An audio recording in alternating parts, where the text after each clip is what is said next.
میں کان بھی پکڑ لیتا ہوں پہلے اور معافی بھی مانگتا ہوں اپنے نقیب سے بھی اور اپنے نعت خان بھائیوں سے بھی. بھائی آپ کو کسی نے کہا تھا کہ بھائی آپ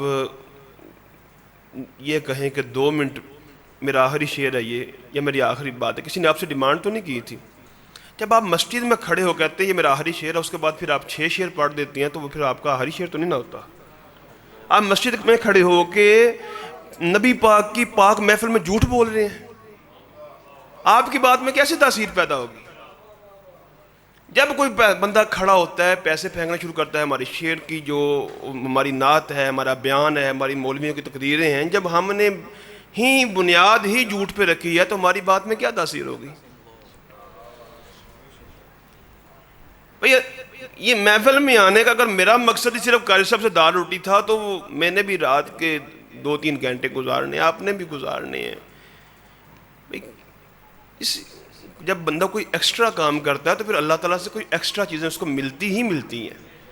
اگر فرض نماز کے علاوہ آپ نوافل کی کثرت کر رہے ہیں تو پھر اس کا مطلب ہے کہ یہ نفلی کام ہی ہے نا، یہ محفل پاک نفلی کام ہی ہے. اور ہمارا یہ اعتقاد یہ ہے کہ جب نبی پاک کی محفل سجا کے بیٹھتے ہیں، حضور نوازتے ہیں، اس کے لیے ضروری نہیں ہے قاری صاحب بھی پیسے پھینکیں کہ تمہاری بگڑی بنے گی. بگڑی یہاں سے نہیں بنتی، بگڑی وہاں سے بنتی ہے. اسباب کہاں سے اسباب کہاں سے سرکار نے بنانے ہیں، وہ اس میں محفل کے محتاج نہ آپ بنے. حدیث پاک میں آتا ہے کہ جب تم اللہ کی عبادت کرو تو پھر اس طرح کرو کأنک تراہ، ان تعبد اللہ کأنک تراہ، اللہ کی عبادت ایسے کرو جیسے تم اللہ کو اپنے سامنے دیکھ رہے ہو. مجھے یہ بتاؤ کہ ایک بندے نے قرآن پڑھا ہے تو اس کے قرآن پڑھنے کا ہم نے ایک قاری صاحب کو بلا لیا. کئی بندے یہ بھی سوچتے انہوں نے کہا یار ایڈا لمحہ بندے کا کلام سننے کے لیے، نعت خانوں کے کلام سننے کے لیے ہم گھنٹوں جھومتے رہتے ہیں، اور قاری صاحب صرف ایک ہی آتے ہیں، ہم اس سے بھی اکتا جاتے ہیں.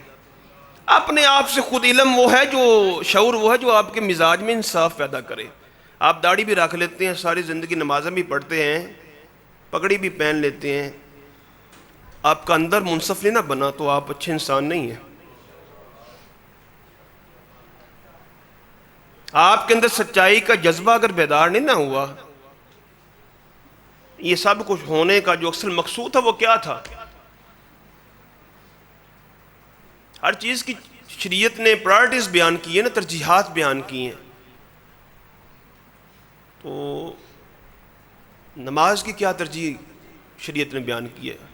ہمارے پاس جو پرائمری سورس ہے دین کا وہ قرآن ہے نا، تو قرآن سے بات کر لیتے ہیں. بھائی میری آپ نے گفتگو سننی ہے، سبحان اللہ منہ میں کہنا ہے. میری ٹی سی کے لیے، میری واہ واہ کے لیے سبحان اللہ کہنے کی ضرورت نہیں ہے، منہ میں کہیں اللہ تعالیٰ سنتا ہے. ہاں جزاک اللہ. بس اس بات کو دھیان سے سنیے گا. نماز کا مقصد قرآن نے کیا بیان کیا ہے؟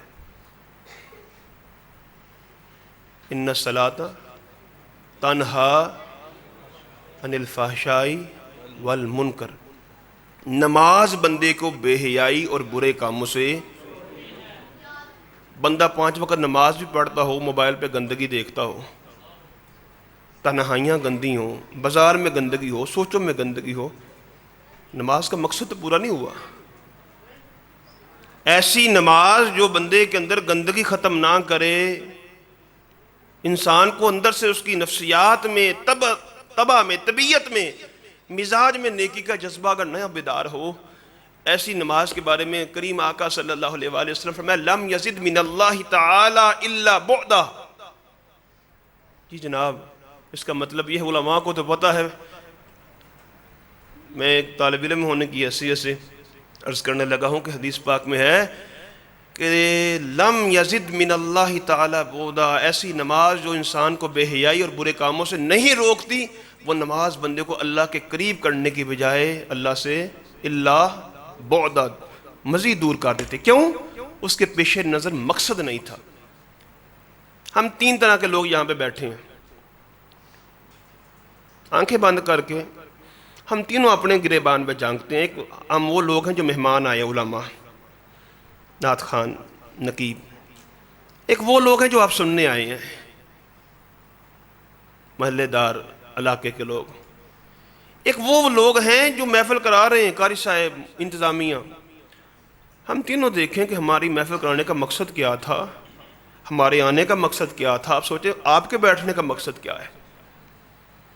اگر محفل میں بیٹھنے کے بعد بھی مزاج میں تبدیلی نہیں آئی تو آپ نے وقت ضائع کیا ہے. آپ کیا لینے کے لیے آئے ہیں؟ جب محفل ہوتی ہے نا تو ہمارا یہ عقیدہ ہے کہ اللہ کی رحمت چھما چھم برستی ہے. بارش ہو تو ہر طرف سبزہ اگ جاتا کہ نہیں اگتا؟ یہ بارشیں پیچھے ہوئی ہیں، کیا ہمارے دل کی جو کھیتی ہے وہاں پہ کوئی سبزہ اگا کہ نہیں اگا؟ یہ محفل میں جب بیٹھتے ہیں تو یہاں پہ اللہ کی رحمت چھما چھم برستی ہے. بڑا کچھ کہنے کو دل کر رہا ہے لیکن وقت کے دامن میں گنجائش نہیں ہے. کچھ کہہ دیا، کچھ کہہ نہ سکے، کچھ کہتے کہتے رہ گیا.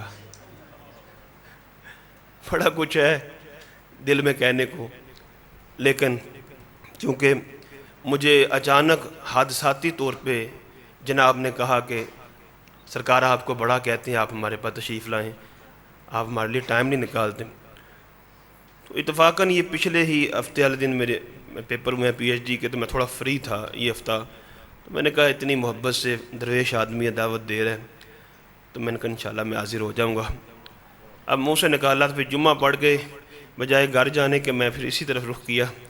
انتظار کر رہا تھا، میں نے کہا چلو کسی طرح مجھے جلدی جلدی وقت مل جائے اور میں تاکہ حاضری جلدی دے لوں گا اور نکل جاؤں گا.